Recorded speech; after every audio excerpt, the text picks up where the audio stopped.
Martin, c'est un plaisir de t'avoir en ligne avec nous aujourd'hui. Et est-ce que tu peux te présenter rapidement et puis nous dire quelles sont ces fameuses clés pour devenir un entrepreneur zéro limite?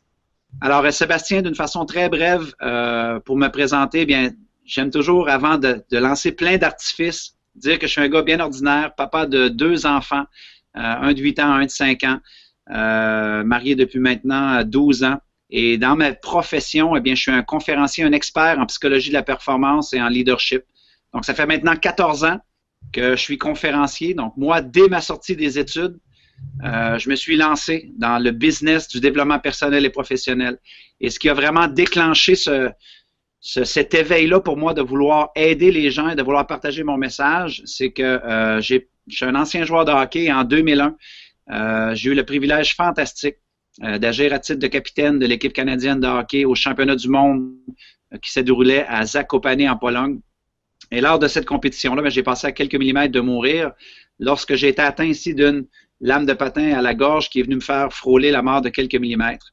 J'ai pas eu de méga réflexion, je n'ai pas vu la lumière, ou souvent on entend toutes sortes de témoignages de la sorte, mais j'ai simplement eu une réflexion profonde par rapport à mes aspirations et par rapport à tous les freins et les croyances limitantes qui m'habitaient à cette époque-là, parce que certes, j'avais du succès seulement dans une sphère de ma vie qui était le sport, mais toutes les autres sphères de ma vie, j'étais quelqu'un qui était criblé de peur, qui était criblé d'incertitude, qui vivait constamment dans le doute, de peur de partager mes réels rêves, mes réelles ambitions, qui étaient de devenir un conférencier et un auteur. Alors, lorsque cet incident-là s'est produit, juste pour que les gens comprennent un peu ma perspective, Sébastien, je me suis dit que si je sortais vivant de cet incident-là, bien, j'allais revenir au Canada et tenter de repousser mes propres limites. Donc, zéro limite. Alors, de là, l'appellation, je suis revenu de la Pologne. Je me suis acheté un domaine Internet qui s'appelait www.zerolimite.ca que je possède depuis 2001.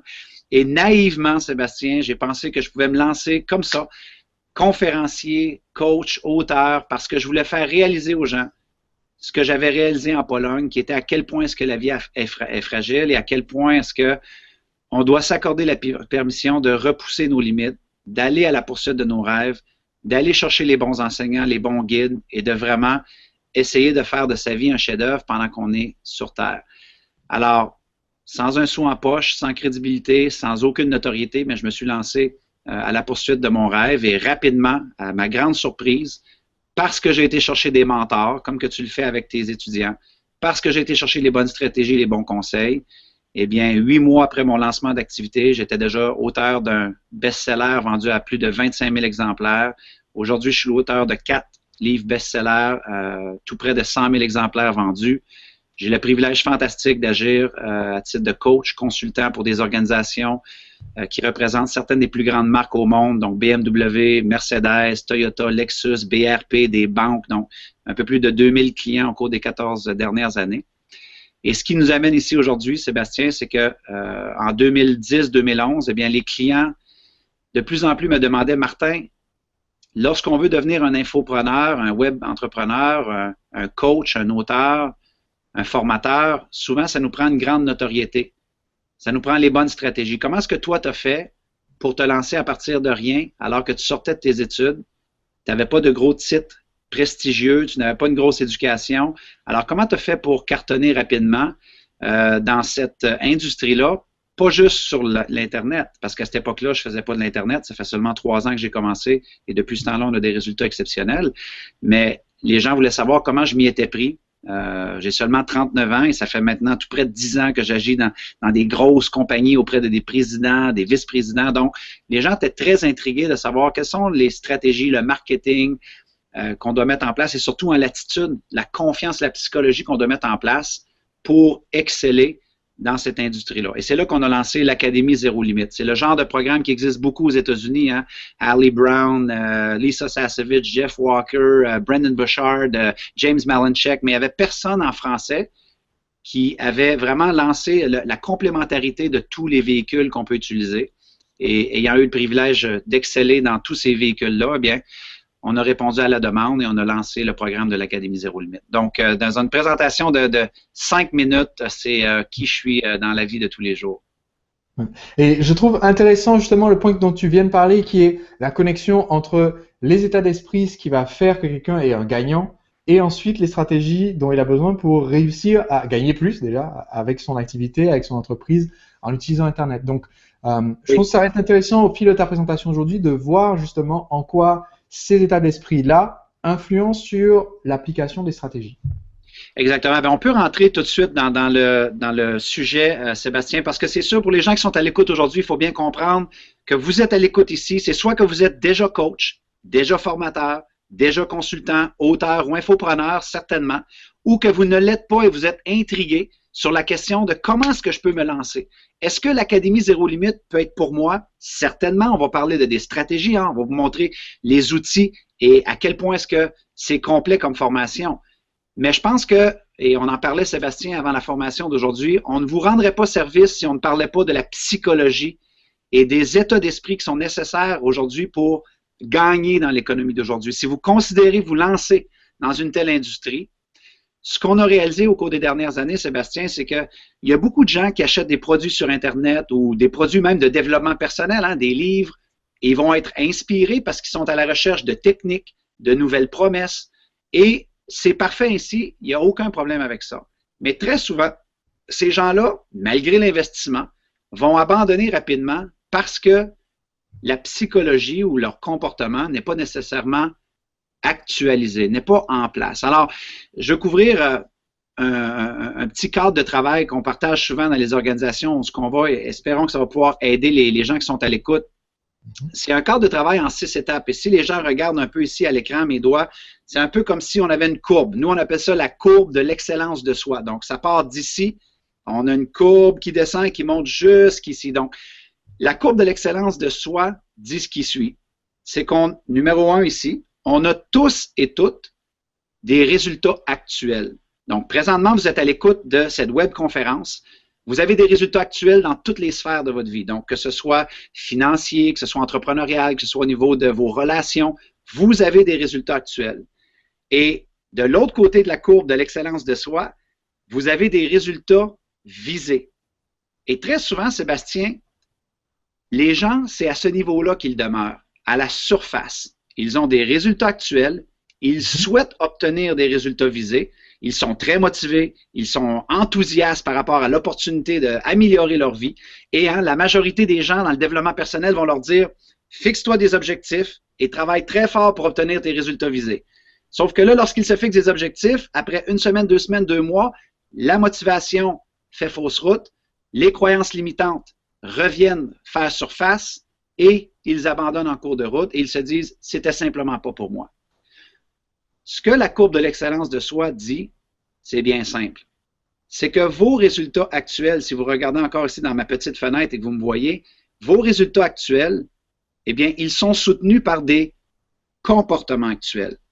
Donc, votre discipline, votre façon de passer à l'action, votre façon de produire, votre façon d'organiser vos journées, ce sont des comportements actuels qui vous mènent à vos résultats actuels. Et souvent, il y a des gens qui écoutent ça, Sébastien, qui ne sont pas très contents parce qu'on est en train de leur dire qu'ils sont responsables des résultats actuels. Exactement, j'allais te dire, c'est ça le problème, tu es en train de dire. Parce que il y a ce que j'appelle la pensée magique. La pensée magique, c'est de dire, je suis là, je vais être là. Si je pense très fort à être là, je vais me retrouver là. Et ce que tu es en train de dire, c'est qu'en fait, ça marche pas comme ça et qu'au bout de 3 jours, je peux pas me lancer comme ça juste avec la volonté d'arriver à l'objectif et tomber là. Ce que tu es en train de dire, c'est au bout de 3 jours, je vais faire et la gravité va me ramener en bas.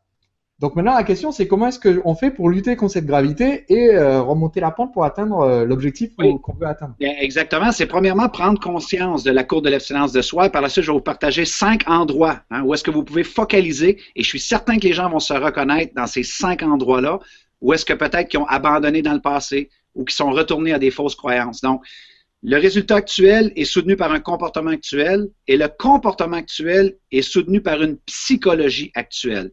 Votre façon de penser, vos croyances limitantes, qui peuvent venir peut-être de vos parents, de des enseignants, de des guides que vous avez suivis dans le passé ou des coachs qui ont semé une croyance limitante à l'intérieur de vous et vous avez décidé d'acheter cette croyance limitante-là qui est devenue votre psychologie actuelle. Ce que l'on veut faire, Sébastien, pour se sortir de ça, numéro 1, c'est prendre conscience que Si on ne va pas jouer ici, qui est de changer nos comportements visés et de changer notre psychologie visée, ça sera impossible d'atteindre des résultats visés avec des vieux comportements. Ça sera impossible d'atteindre des résultats visés avec une vieille psychologie. C'est un peu comme si on était en train d'essayer un nouvel ordinateur fantastique, performant, mais avec des vieux logiciels. Qu'est-ce qui se passe très souvent? Notre ordinateur va faire apparaître une fenêtre et va dire le logiciel est passé date, vous devez vous mettre à jour, et ainsi de suite. Alors, dans notre tête, c'est exactement la même chose. On achète une formation, que ce soit l'Académie Zéro Limite ou peu importe, il y a plusieurs excellentes formations sur le marché et on demeure seulement en surface. On vise le résultat visé par la suite parce qu'on ne prend pas conscience qu'il faut changer nos comportements et qu'il faut aller dans la psychologie renouvelée. Eh bien, les gens abandonnent. Et nous, on a un module au complet dans l'Académie Zéro Limite qu'on appelle maintenir le cap. Hein? Comment avoir la confiance, l'attitude, la psychologie pour gagner dans l'économie d'aujourd'hui. C'est très important d'accompagner les gens dans cette compréhension-là. Et il y a une étude, Sébastien, qui a été faite, qui est phénoménale par une chercheuse à l'université de Stanford. Elle s'appelle Carol Dweck. Et souvent, tu sais, les gens vont dire, sois positif, pas être bisounours, mais quand même, essaie de voir la vie d'une façon un peu plus positive. Et elle, ce qui est fascinant, Sébastien, et tous les gens qui sont à l'écoute, c'est qu'elle a réussi à cibler les endroits les plus payants, les plus performants pour focaliser une bonne psychologie visée et de bons comportements visés. Donc, ça donne des très bonnes pistes aux gens pour dire, lorsque je fais face à telle situation, eh bien, comment est-ce que je dois me positionner? Alors, voici les 5 facteurs qu'elle a identifiés. Ce que tu dis là, c'est qu'il y a, on a scientifiquement prouvé qu'il y a certains comportements qui permettent d'améliorer nos résultats. Surtout au niveau de l'état d'esprit. Surtout au niveau, plutôt que de simplement de dire, ben, je vais tenter d'être positif à tous les jours, c'est quand même très vague. Elle, ce qu'elle dit, puisque dans la courbe de l'excellence de soi que je viens de partager avec toi, on doit partir par une psychologie renouvelée pour créer des nouveaux comportements, pour arriver à nos résultats visés. Alors, elle a identifié 5 endroits et tu vas voir que c'est excessivement révélateur par rapport à notre succès sur l'Internet, à notre succès en tant que coach, formateur, conférencier ou même auteur pour les gens qui nous écoutent. Alors, il y a 5 facteurs, Sébastien, ils sont les suivants. Carol Dweck, scientifiquement, elle a démontré que, 1, notre attitude par rapport à nos habiletés, par rapport à notre façon d'affronter les défis, numéro 3, par rapport à notre attitude face à faire des efforts dans la vie, numéro 4, notre façon d'accueillir le feedback, hein, la rétroactivité, et numéro 5, notre façon de gérer les échecs dans la vie, sont les 5 sphères les plus payantes où un entrepreneur aujourd'hui doit faire extrêmement attention pour ne pas saboter son succès et ne pas saboter ses résultats visés. Donc, par exemple, au niveau des habiletés, hein, il y a des gens qui veulent devenir infopreneurs, et je suis certain que tu l'as déjà entendu, Sébastien, qui disent « Oui, mais moi, je suis pas bon en technique. Oui, mais moi, la technologie, je sais pas faire. » Bon, c'est bien, on peut aller vers des ressources comme par exemple Presto Market qui vont nous aider, qui vont nous outiller, mais à la fin de la journée, quelqu'un qui a une attitude gagnante en affaires va voir les habiletés comme étant quelque chose qui viennent avec le travail, on peut toujours s'améliorer. On n'a peut-être pas les connaissances aujourd'hui, mais en investissant dans un programme et en allant vers les bons enseignants, je vais progresser, je vais m'améliorer. Alors, c'est très subtil ici comme différence. Mais imaginez, à chaque fois que vous avez investi dans un programme et qu'on vous a demandé de développer une nouvelle habileté. Je suis certain qu'il y a des gens qui sont à l'écoute aujourd'hui qui se sont dit « Ah, mais moi, dans ma famille, hein, on n'est pas bon là-dedans. Ah, moi, je n'ai jamais été bon à cet effet-là. Ah, moi, c'est pas pour moi. » Dès qu'il y a un défi qui s'est présenté, hein, le deuxième facteur que Carol Dweck a identifié, dès qu'il y a un défi qui s'est présenté, la technique ne fonctionne pas, le courriel ne fonctionne pas, le logiciel ne fonctionne pas, votre premier envoi à des prospects ne fonctionne pas, hein, c'est un premier défi. Hein. Alors les gens se sont dit, ah, pardon? C'est le premier obstacle qui trie les gens déterminés, des gens... Exactement. Donc, notre attitude, si on a la psychologie actuelle qui va nous dire, ah, je le savais, c'était pas pour moi. Ah, je le savais, de toute façon, c'était une arnaque. Ah, de toute façon, c'est pas facile. Et qui me dit que ça va fonctionner? Alors, si c'est l'attitude que l'on a par rapport à un défi, au niveau de la psychologie actuelle, ça sera impossible d'atteindre nos résultats visés. Alors, c'est une étude vraiment fascinante dans la façon dont on parle face à nos habiletés, à nos défis, aux efforts qu'on met dans la vie, à notre façon de recevoir de la rétroaction. Et je le sais, Sébastien, parce que tu m'as vraiment fait rire un jour ce que tu avais partagé. Le mec qui était toujours en train de ne pas aimer tes vidéos sur YouTube avant même que tu la mettes pratiquement. Il était souvent le premier à ne pas aimer. Exactement. Bah, d'ailleurs, c'est toujours le cas, hein. Il y a toujours effectivement une personne sur ma chaîne YouTube qui clique j'aime pas dans les 2 ou 3 minutes où la vidéo est publiée, même si la vidéo dure 45 minutes. Par exemple, si on met notre entretien sur YouTube, il y a quelqu'un qui va cliquer j'aime pas. Je pense que c'est toujours la même personne dans la minute qui suit le moment où c'est sur YouTube. Donc, ça, c'est le facteur numéro 4 que Carol Dweck appelle.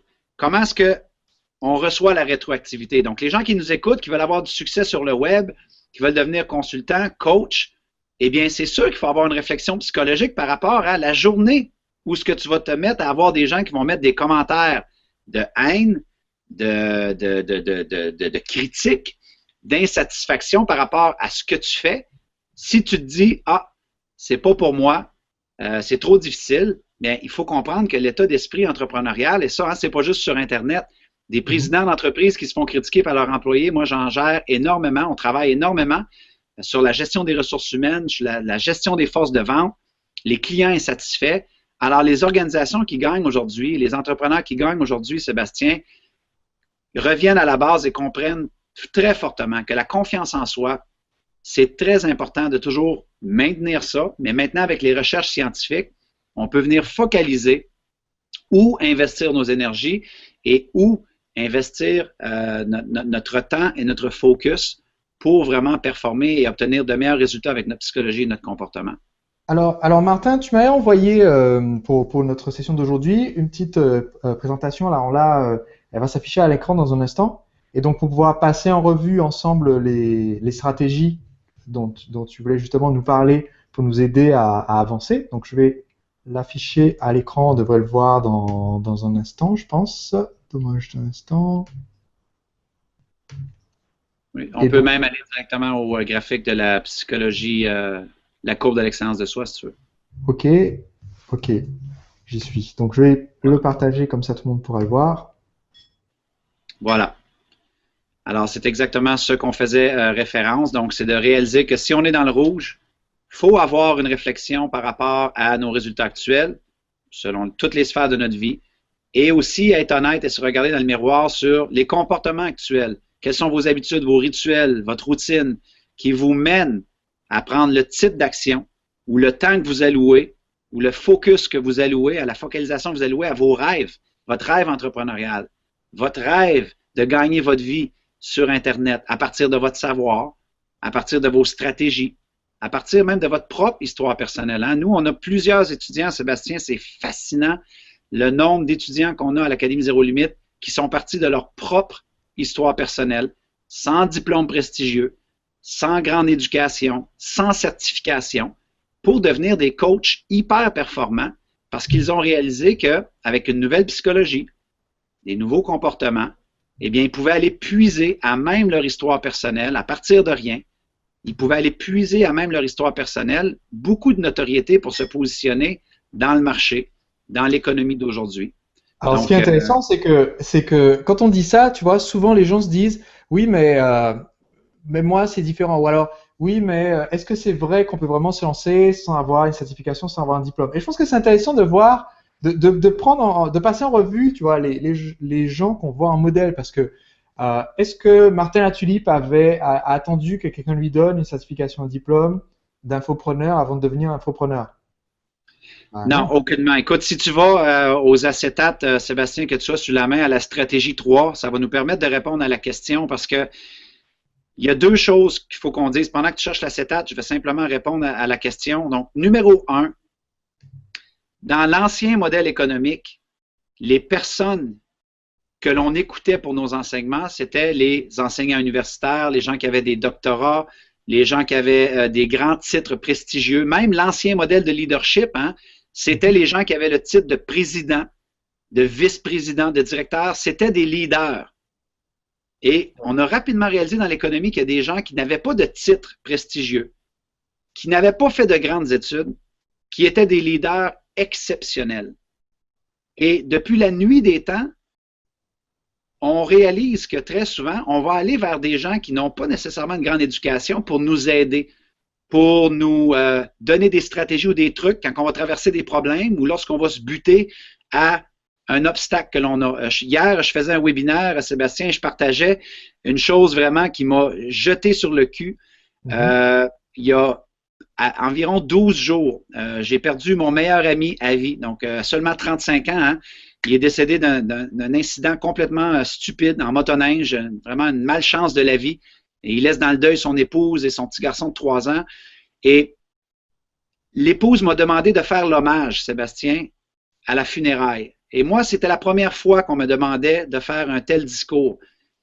J'ai fait plus de 2100 conférences partout à travers le monde, mais jamais dans un contexte aussi difficile.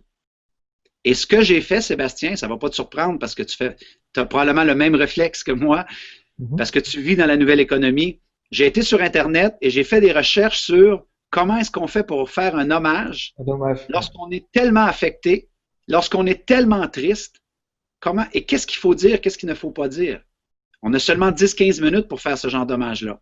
Alors, je ne t'apprendrai rien, Sébastien, en te disant que je suis tombé sur des sites Internet de des gens qui offraient gratuitement des conseils, des stratégies sur quoi dire, quoi ne pas dire, le ton qu'on doit avoir hein, sur une telle présentation. Et après nous avoir aidés pendant plusieurs pages de conseils et d'exemples qu'ils nous donnaient, eh bien, moi, le site sur lequel j'ai été, en échange de 50 $, je pouvais chatter live avec une personne qui allait m'aider pour me donner une rétroaction pour voir est-ce que mon discours était bon selon son expérience à elle. Et cette personne-là, tout ce qu'elle avait, c'est qu'elle avait plusieurs personnes qui étaient décédées dans sa famille. Elle avait assisté à plusieurs funérailles, malheureusement, et elle avait vu trop de hommages qui étaient malhabiles, qui ne rendaient pas honneur à la personne qui était décédée, et elle a décidé d'aider les gens, et maintenant, elle en fait un business. Et moi, ça m'a énormément aidé, Sébastien. Alors, pense-y, cette personne-là, à partir d'une souffrance qu'elle a eue, d'une observation qu'elle a eue et d'une empathie énorme, elle s'est dit, est-ce que je pourrais structurer mon savoir et aider les gens qui sont dans un moment de souffrance? Et Dieu sait que quand que tu souffres comme ça, bien, très souvent, bien, tu n'as pas la pensée très claire et tu as besoin d'aide. Et ça, c'est simplement un exemple. Ce n'est pas obligé d'être un business qui démarre d'une tragédie ou d'une souffrance. Il y a plusieurs personnes qui ont des aspirations. Ça démarre voilà, d'une expérience qui est personnelle. Oui. À partir de ça qu'on construit. Oui, exactement. Donc, dans mon cas, c'était une expérience personnelle. Hein. Bon, j'étais un joueur de hockey, j'ai été atteint par une lame de patin à la gorge. Ça m'a amené dans une certaine introspection. Mais ce que les gens qui doivent comprendre, les gens qui sont en ligne, c'est que c'est pas obligé d'être dramatique. Ce qui est important, c'est que ce soit significatif. Puis évidemment, dans l'Académie Zéro Limite, hein, on vous amène dans un processus de tamiser votre vie, de tamiser vos expériences personnelles pour en venir ressortir, faire ressortir l'essence. Parce que on a un de nos clients, par exemple, Daniel Blouin, qui, lui, à chaque fois qu'il devenait inconfortable dans un emploi, s'accordait la permission de faire une sortie de zone, hein, une sortie de zone de confort, et qui changeait d'emploi simplement pour poursuivre sa passion et demeurer vibrant au niveau professionnel. Et en écoutant ses amis qui lui disaient toujours, Daniel, toi, tu es courageux. Hey, t'hésites pas à changer d'emploi quand tu n'es pas heureux, puis tu poursuis toujours des domaines qui te passionnent. Comment tu fais? Alors, ses amis lui posaient la question, et lui s'est dit, ben, c'est vrai, pourquoi que des gens ne voudraient pas être heureux? Pourquoi est-ce que des gens demeureraient à l'emploi d'un patron qui est un connard, qui ne les apprécie pas, et des gens qui n'aiment pas leur emploi? Alors, il s'est mis à étudier qu'est-ce qui empêche des gens de faire une sortie de zone, et il a interviewé une tonne de personnes qui avaient quitté des emplois sécuritaires, qui avaient quitté des emplois avec des bonnes conditions pour aller à la poursuite de leurs rêves et leurs passions pour demeurer heureux. Eh bien, Daniel Blouin, aujourd'hui, est l'auteur d'un best-seller au Québec qui s'appelle Sortie de zone. Il est dans les médias à faire des entrevues constamment pour aider les gens à comprendre qu'est-ce qui les retient et à mieux gérer peut-être l'aspect financier qui est souvent un gros frein à prendre une telle décision. Et il livre des conférences partout à travers le Québec et il a même reçu des demandes dernières pour aller en livrer à Paris. Alors lui, il est parti de, encore une fois, une histoire personnelle, être à l'écoute de des questions que les gens lui posaient. Hein, on a une autre dame, Marilyn Petit, qui était une maman à la maison, qui, elle, son enfant souffrait d'une maladie. Elle a dû l'accompagner pendant plusieurs années, mais c'est une histoire exceptionnellement inspirante. Et lorsque son enfant a commencé à mieux se sentir, eh bien, elle a décidé de mettre sur papier, à écrire un livre, cette histoire-là exceptionnelle qui s'appelle Des millions de soleils, qui est devenu un best-seller, encore une fois, ici au Québec. Elle est partie de maman à la maison, qu'elle n'avait jamais livré une conférence.